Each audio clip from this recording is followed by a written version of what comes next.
तर मंडळी, एक रिक्वेस्टेड रेसिपी आपण बनवतोय, अगदी साधी सोपी रोजच्या जेवणातील, ती म्हणजे ओली डाळ. म्हणजे आम्ही याला गोडी डाळ किंवा ओल्या मिरचीची डाळ असेही म्हणतो. कोकणामध्ये ही खरंच खूप फेमस आहे, प्रत्येक घरामध्ये ही बनली जाते.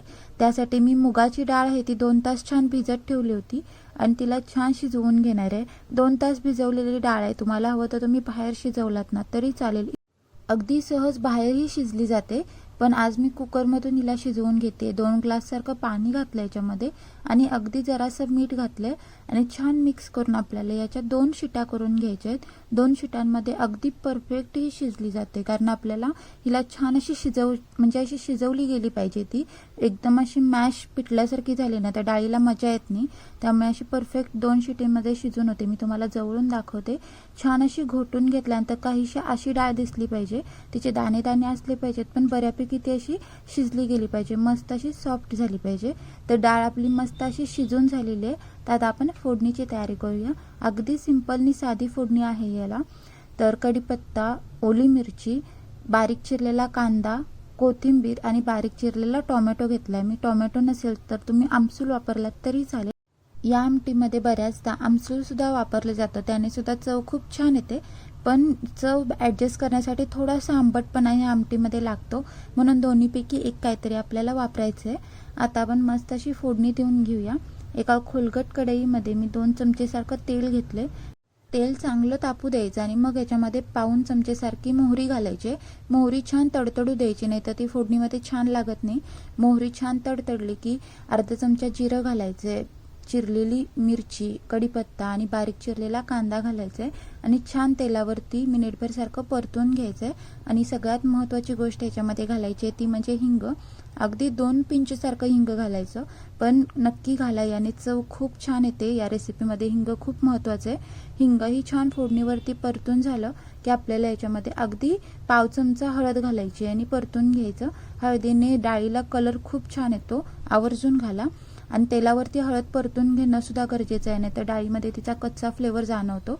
आणि सगळ्यात लास्टला आपल्याला जो बारीक चिरलेला टोमॅटो आहे ना तो घालायचा आहे. टोमॅटो खूप शिजवला नाही तरी चालेल, पण तेलावरती हलका परतून घ्यायचा आणि जी आपण शिजवून ठेवलेली डाळ होती ना ती घालायची आणि छान असं मिक्स करून घ्यायचं. आणि डाळीची कन्सिस्टन्सी ॲडजस्ट करण्यासाठी वरून आपल्याला पाणी घालायचं आहे. जशी तुम्हाला जाड पातळ हवी आहे ना डाळ, त्यानुसार तुम्ही याच्यामध्ये पाणी ॲड केलात तरी चालेल. आणि आपण डाळ शिजवताना मीठ घातलं होतं, त्यामुळे नंतर मीठ घालताना त्याचा अंदाज घेऊन मीठ घालायचं आणि छान याला मिक्स करून 2 ते 3 मिनिट छान उकळून द्यायचं आहे. आणि ह्याच्यात सगळ्यात महत्त्वाची गोष्ट जी घालतो आम्ही, कोकणामध्ये आवर्जून घातली जाते, ती म्हणजे ओलं खोबरं. या डाळीला आम्ही गोडी डाळ यासाठी म्हणतो, कारण याच्यामध्ये ओलं खोबरं घातलं जातं. बऱ्याच ठिकाणी बारीक किसून असंच घालतात, पण काही ठिकाणी असं मिक्सरमध्ये लावून ना असं अडगत ते लावून घेतलं जातं आणि त्याचं दूध काढून ना ते सगळं मिश्रण त्याच्यामध्ये घातलं जातं. म्हणजे थोडं थोडं खोबरंही आणि त्याचं दूधही, याने फ्लेवर खूप छान येतो. वरती असं म्हणजे तरंगत नाही खोबरं, दिसताना डाळ छान दिसते. त्यामुळे मिक्सरमधून लावून तुम्ही इथे घालू शकता. लास्टला ते खोबरं आणि बारीक चिरलेली कोथिंबीर घालायची आणि मिक्स करून पुन्हा मिनिट 1.5 मिनिट आपल्याला छान असं उकळून घ्यायचं आहे. आणि परफेक्ट अशी ही गोडी डाळ जी कोकणामध्ये बनली जाते ती आपली बनून तयार झालेली आहे, अगदी साध्या आणि सोप्या पद्धतीमध्ये.